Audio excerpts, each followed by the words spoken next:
শুভ দুপুর বন্ধুরা, প্রত্যেক দিনের মতো রান্নাবাড়ির দিকে চলে আসছি। যাতে কি রান্নাবাড়ি হচ্ছে, এখানে বসেছি বন্ধুরা। মাছের ঝোলটা একটু মাখা মাখা করবো, সবজি দিনে শুধু জিরা বাটা, লঙ্কা বাটা, পেঁয়াজ বাটা, আদা বাটা দিয়ে একদম মাখা মাখা করবো। সব মাছ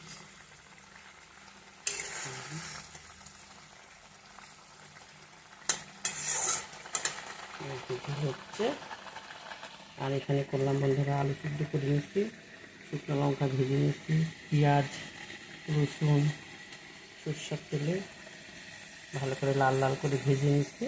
ওর মধ্যে আমি একটু আবার সাদা জিরা দিই, দিলে একটু সেন্ট হয়। তেলটা একটু বেশি পরিমাণে আছে, এটাকে মাখাবো। রেডি। পটল খাচ্ছি বন্ধুরা। আর এখানে তোমার আছে আমের চাটনি। আজকে এই খাওয়া দাওয়া সারবো।